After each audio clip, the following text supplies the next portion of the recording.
ಒಬ್ಬ ವ್ಯಕ್ತಿ ಎಷ್ಟೇ ಬುದ್ಧಿವಂತನಾಗಿರಲಿ, ಎಷ್ಟೇ ಜ್ಞಾನ ಹೊಂದಿರಲಿ, ಒಂದು ಸಣ್ಣ ವಿಷಯ ಗಮನಿಸಿದ್ದೀರಾ? ಪ್ರತಿಕ್ರಿಯೆ ಕೊಡೋ ಮೊದಲು ಬುದ್ಧಿ ಕೆಲಸ ಮಾಡೋದಿಲ್ಲ. ಮೊದಲು ನಾನು ಅನ್ನೋ ಭಾವನೆ, ಅಂದರೆ ಅಹಂಕಾರವೇ ಕೆಲಸ ಮಾಡುತ್ತದೆ. ಮತ್ತು ಮನಸ್ಥಿತಿ, ಮೂಡ್ ನಿತ್ಯವೂ ಬದಲಾಗುತ್ತಲೇ ಇರುತ್ತದೆ. ಇದು ಏಕೆ ಆಗುತ್ತದೆ? ಇದನ್ನು ಸರಳವಾಗಿ ನೋಡೋಣ.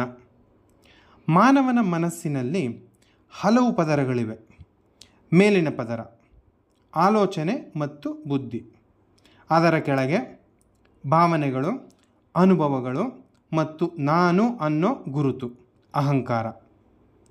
ಒಂದು ಪರಿಸ್ಥಿತಿ ಬಂದಾಗ ನಮ್ಮ ಮೆದುಳು ಮೊದಲು ಕೇಳೋ ಪ್ರಶ್ನೆ ಏನು ಗೊತ್ತಾ?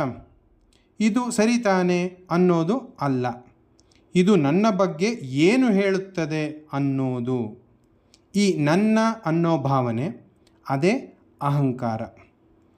ಅಹಂಕಾರ ಎಂದರೆ ಕೆಟ್ಟದ್ದು ಅಂತ ಅಲ್ಲ, ಅದು ಒಂದು ರಕ್ಷಣಾ ವ್ಯವಸ್ಥೆ. ಅದು ನಮ್ಮ ಅನುಭವಗಳು, ಸಮಾಜದ ಪ್ರಭಾವ, ಹೋಲಿಕೆ ಎಲ್ಲ ಸೇರಿ ಒಂದು ನಾನು ಯಾರು ಅನ್ನೋ ಚಿತ್ರವನ್ನು ನಿರ್ಮಿಸುತ್ತದೆ. ಈ ಚಿತ್ರವನ್ನು ಉಳಿಸಿಕೊಳ್ಳಲು ಅಹಂಕಾರ ಬೇಗ ಪ್ರತಿಕ್ರಿಯೆ ಕೊಡುತ್ತದೆ.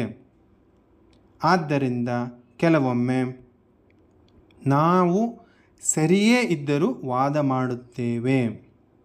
ಯಾರಾದರೂ ಕಡೆಗಣಿಸಿದರೆ ಒಳಗೆ ನೋವು ಆಗುತ್ತದೆ. ಅಥವಾ ನಾವು ನಮ್ಮನ್ನು ಇತರರ ಜೊತೆ ಹೋಲಿಸುತ್ತೇವೆ. ಇವೆಲ್ಲವೂ ಅಹಂಕಾರದ ಸಣ್ಣ ರೂಪಗಳು. ಇನ್ನು ಮೂಡ್ ಸ್ವಿಂಗ್ ಬಗ್ಗೆ ಮಾತಾಡೋಣ. ನಮ್ಮ ಮನಸ್ಥಿತಿ ಏಕೆ ಹೀಗೆ ಬದಲಾಗುತ್ತದೆ? ಇದು 3 ಮುಖ್ಯ ಸಂಗತಿಗಳ ಮೇಲೆ ಅವಲಂಬಿತವಾಗಿರುತ್ತದೆ. ದೇಹದ ಸ್ಥಿತಿ, ನಿದ್ರೆ, ಆಹಾರ, ಶಕ್ತಿಮಟ್ಟ, ಹಳೆಯ ಅನುಭವಗಳು, ನೆನಪುಗಳು, ಭಾವನೆಗಳು. ಈಗಿನ ಅರ್ಥೈಸಿಕೆ, ನಾವು ಪರಿಸ್ಥಿತಿಯನ್ನು ಹೇಗೆ ನೋಡುತ್ತೇವೆ.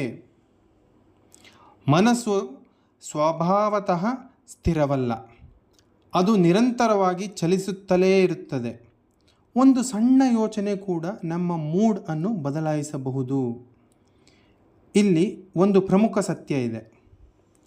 ತಿಳಿದಿರುವುದು ಮತ್ತು ಅದನ್ನು ಅನುಸರಿಸುವುದು 2 ಬೇರೆ ವಿಷಯಗಳು. ಒಬ್ಬ ವ್ಯಕ್ತಿಗೆ ಎಲ್ಲ ಗೊತ್ತಿರಬಹುದು, ಆದರೆ ಆ ಕ್ಷಣದಲ್ಲಿ ಹಳೆಯ ಅಭ್ಯಾಸಗಳು ಮುಂದೆ ಬರುತ್ತದೆ. ಬುದ್ಧಿ ನಂತರ ಬರುತ್ತದೆ ವಿವರಣೆ ಕೊಡಲು. ಮತ್ತೊಂದು ಕಾರಣ ಶಕ್ತಿಮಟ್ಟ. ನಾವು ದಣಿದಾಗ ಮನಸ್ಸು ದುರ್ಬಲವಾಗುತ್ತದೆ. ಆ ಸಮಯದಲ್ಲಿ ಅಹಂಕಾರ ಹೆಚ್ಚು ಸ್ಪಂದಿಸುತ್ತದೆ, ಮೂಡ್ ಹೆಚ್ಚು ಬದಲಾಗುತ್ತದೆ. ಆದ್ದರಿಂದ ಅಹಂಕಾರ ವೇಗವಾಗಿ ಪ್ರತಿಕ್ರಿಯಿಸುತ್ತದೆ, ಏಕೆಂದರೆ ಅದು ರಕ್ಷಣೆಗೆ ಸಂಬಂಧಿಸಿದೆ. ಬುದ್ಧಿ ನಿಧಾನವಾಗಿ ಪ್ರತಿಕ್ರಿಯಿಸುತ್ತದೆ, ಏಕೆಂದರೆ ಅದು ವಿಚಾರಿಸುತ್ತದೆ. ಮೂಡ್ ಬದಲಾಗುತ್ತದೆ, ಏಕೆಂದರೆ ಮನಸ್ಸು ಸದಾ ಚಲಿಸುತ್ತದೆ. ಇದರಲ್ಲಿ ಮುಖ್ಯವಾದ ಅರಿವು ಏನು ಗೊತ್ತಾ? ಅಹಂಕಾರವನ್ನು ಅಳಿಸಿಬಿಡೋದು ಗುರಿ ಅಲ್ಲ. ಮೂಡ್ ಸ್ವಿಂಗ್ ನಿಲ್ಲಿಸುವುದೂ ಗುರಿ ಅಲ್ಲ. ಅವುಗಳನ್ನು ಗಮನಿಸುವುದು, ಅದೇ ನಿಜವಾದ ಬದಲಾವಣೆ. ನಾವು ಪ್ರತಿಕ್ರಿಯೆ ಕೊಡೋ ಮೊದಲು ಈಗ ನಾನು ಹೇಗೆ ಪ್ರತಿಕ್ರಿಯಿಸುತ್ತಿದ್ದೇನೆ ಅನ್ನೋದು ಗೊತ್ತಾದಾಗ ಅಲ್ಲಿ ಒಂದು ಅಂತರ ಉಂಟಾಗುತ್ತದೆ. ಆ ಅಂತರವೇ ಸಮತೋಲನ. ಕೊನೆಗೆ ಮಾನವನ ಜೀವನದಲ್ಲಿ ಬುದ್ಧಿ, ಅಹಂಕಾರ, ಭಾವನೆ ಇವುಗಳೆಲ್ಲವೂ ಅಗತ್ಯ.